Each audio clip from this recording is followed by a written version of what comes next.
think, we filed amicus in Ripple, Library, the Wahi insider trading case. We just filed one in support of Coinbase's RIT. The Ripple case is a good example, by the way. You were saying, what can individual participants in this space do? It's not easy to do this, but in the Ripple case, I think it's been very effective that holders of the XRP token have tried to have their voice heard in that case. Because in every SEC case, you've got the SEC that purports to be looking out for investors' interests, and you've got the defendants who the SEC has accused of doing something wrong. What you don't have is actual representation by the investors. And in fact, the SEC discourages that and tries to keep people out of those cases. And there are ways to get your voice heard in those cases. It's not super easy, but it's also not impossible. So I would encourage people, if they are involved in the tokens that are at issue in a particular case, to look for a way to have the judge hear their voice directly. Hey, everybody. It's Eddie from Tokyo. This is your cryptocurrency update from Japan, and I curated that clip from a video that was uploaded just a couple of days ago. The full-length version, I'm going to put the link in the description. It's very insightful, especially since that attorney, who is on the top right, is a former trial counsel for the SEC, attorney Nick Morgan. And XRP holders are incredibly grateful that we've had attorney John Deaton to help our voices be heard.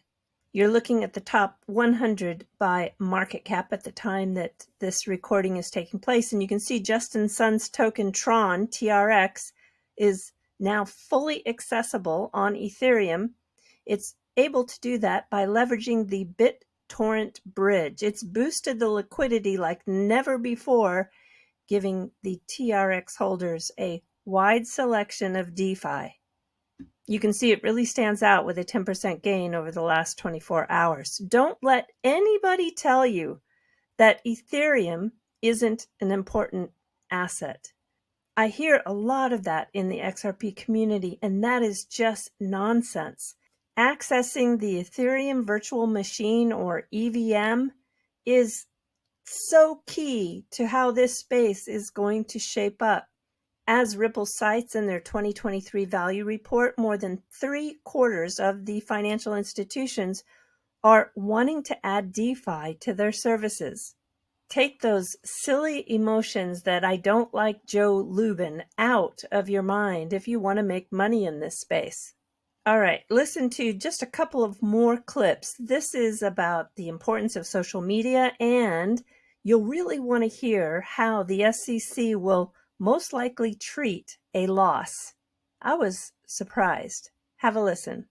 And I think that social media is a big thing too. I think that regulators are looking at people's tweets and trying to understand the general community. So I would say that like the SEC comment letters and speaking up on social media, things that are important to people is looked at. How meaningful is this Ripple decision, do you think, for the industry? Any of you can answer. Well, I'll say, having seen how the SEC treats losses in other areas, the SEC will immediately say, well, that's limited to the facts in that case. So it's a one-off, has no relevance whatsoever. The rest of the world will have a different view. And obviously, I think it depends. I mean, the judge will, because it's on summary judgment, which means that the facts have been fully laid out for the judge.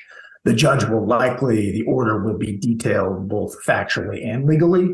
And so I think there will be things in there that everyone will want to use. But the SEC's reaction will be, well, it's that token, that case, and shouldn't apply it elsewhere. I mean, Ripple just said they spent $200 million on their case, or they're going to spend that amount. I mean, who has the time or energy to do that sort of thing on a routine basis? But in terms of getting a clear answer, as a litigator, a person who sees the world through those eyes, I think that's the best way to get clarity here. But the real question is, who has the war chest, right? And then the answer there was Ripple. The answer certainly wasn't library credits. And now the answer is Coinbase. Everyone would love to fight to the end, but it's so expensive, and the length of litigation, you file the complaint, you allege what you think the other party did is wrong, and it could take years of discovery and fighting back and forth and motions before it ever gets to a judge or jury to make the final determination. So a lot of options for companies is limited. Usually you can really only settle unless you have the war chest to take it to the end. With all of this enforcement action, I think they've galvanized the crypto community. Maybe they underestimate just how much wealth there is in the crypto community, but they've galvanized them even behind companies like Ripple, which were, let's be honest, largely hated within the crypto community. I mean, Ripple was the most probably polarizing company in crypto, but now everybody wants to see them win just on behalf of everyone. So it could have some unintended consequences of actually bringing the community together to fight against them. A lot of people have no intention of dealing certainly with this regulator at this point in time. And my fear then is that this industry moves so fast that by the time we have any clarity or anything sensible, the industry will be so far gone past the United States and it'll just be happening offshore exclusively. Growing up in Silicon Valley, right, we attract many of the best and the brightest from throughout the world, right? And they come here, build great things, innovate, and it's great for America, right? It's great for the world, right? And now, I mean, I'm sure we all know people that have, kind of smart, talented people that have left the U.S., right? And this is not just incorporating an entity offshore. They're kind of building, designing, hiring people, opening new markets, and all doing that outside of the United States, right? Which is all to the detriment to, innovation that could be occurring here. That's not, and those things are hard to reverse if they last, could go on for too long. I imagine you enjoyed that mashup. It's turned out to be incredibly popular on Twitter. Now I've got another one I did for you. This is with David Schwartz. David is the CTO of Ripple. I think everyone knows that.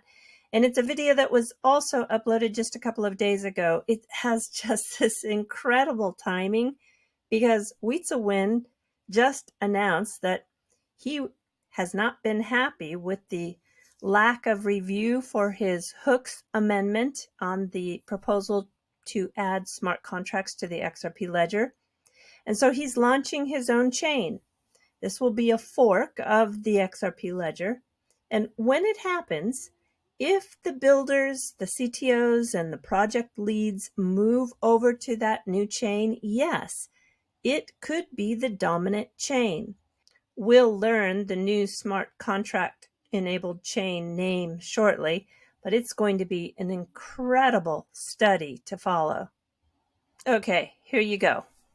There was never anything preventing people from running their own validators, forking the network, and there still isn't today. If there's something about the XRP Ledger that you don't like, whether it's connected, whether it has something to do with Ripple or nothing to do with Ripple, you can offer software that doesn't have, has that feature or has that change that you want. You can run validators that support that feature the way that you want, and then people will decide which blockchain they want to be on. It's extremely democratic, and it has been, I would argue, since the source code was public. So, for example, if you proposed a change in the rules of the XRP Ledger, and let's just assume that, Ripple's like, no, that's terrible. That's absolutely the worst thing in the world. Nothing prevents you from releasing software with those changes. Nothing prevents you from trying to persuade people that your software is better. And if people agree with you, then eventually what will happen, there's nothing that Ripple could do to stop you from creating a competing chain. And then as happened with Bitcoin and Bitcoin Cash, if you remember, there was a disagreement over the rules in Bitcoin, and someone created a competing set of rules. And what happened is for a short period of time, we didn't know which Bitcoin was going to be Bitcoin. And so the same thing could happen with the XRP Ledger. Nothing stops anybody from publishing changing rules, changing the software, changing the set of validators that they use, changing any of those things. And then we won't know which is obviously, if nobody listens to you, then it's pretty clear that you're not going to get anywhere. But if you have again, in no blockchain can you force people to accept, Ripple can't force people to accept rules that they don't want, and you can't force people to accept rules that they don't want. But if there's genuine support for your rules, then we won't know, and it could be that there's XRP and XRP Cash, and we won't know which one's XRP and which one's XRP Cash until the market, nobody decided that Bitcoin was going to be the one with segregated witness and Bitcoin Cash was going to be the one with bigger blocks. The market just sort of eventually shook it out that was the way that people had decided. There was no entity that had the power to make that decision. And it's very much the same in the XRP Ledger world. If there were ever disagreements over rules, there's no entity that has the power to say, this is going to be the real one. This is going to be the XRP Ledger and XRP from now on. It's going to be what the community adopts.